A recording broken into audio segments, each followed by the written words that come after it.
quick little video on vectors and a review on how they work. Just remember, vectors are, if you have something going in opposite directions, so like an arrow going this way, an arrow going this way, we are going to subtract the vectors. An example of this would be, let's say we are going, we have a stream. Let's say we have, we'll go to the next page here. We have a river here, and there's a boat on the river. The stream's flowing this way at 5 meters per second, we'll say. Oh, that's 5 meters per second, and the boat is moving through the stream at 20 meters per second. All we do in that case is subtract them, so the answer would be 15 meters per second. So if you got vectors going in the opposite direction, you subtract them. If they're going, let's say the boat were to turn around, and it were, so we have the same river, say the boat turns around and it's going downstream now, and the stream's flowing downward at 5 meters per second, and the boat is traveling 20 meters per second through the water. Now they're both going the same direction. We add them together, so that's going to be 25 meters per second. We'd add them together if they're going the same direction. That's vectors. Now, where it gets a little trickier are when they're at right angles. So let's say we have an airplane flying through the air this way at 50 meters per second through the air. The wind is blowing, well, let me fix that. Wind is blowing at 40 meters per second this way. So in that case, remember, we never do tip to tip. We always do tip to tail or tail to tip. And so we added them tip to tail there, and we would do the Pythagorean theorem. We'd do 40 squared plus 50 squared, take the square root of them, which gives us an answer of 64. So the resulting vector would be 64 meters per second, the resulting velocity 64 meters per second.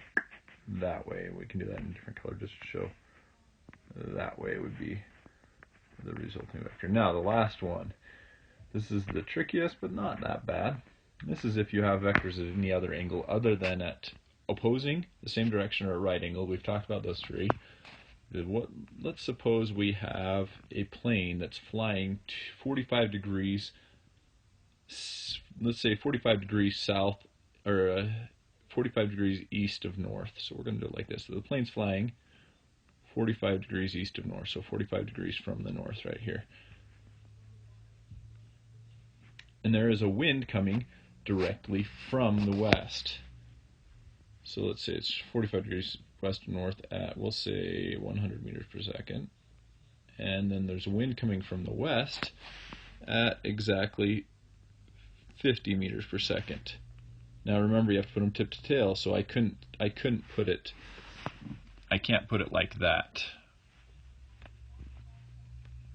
So we have tip to tail, 50 meters per second.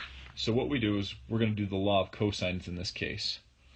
The law of cosines, we'd use that online calculator for a law of cosines, because what we're trying to do is we're going to plug in the angle between them into the law of cosines. So it's that angle right there.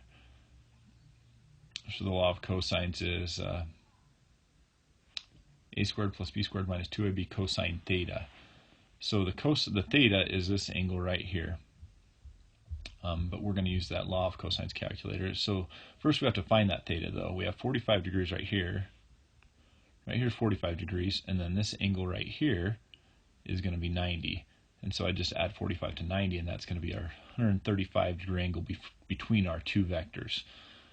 So what we do is we plug our A side in, which in this case is 100, our B side in, which is equal to 50, and our theta in, which is equal to 135, and that will give us this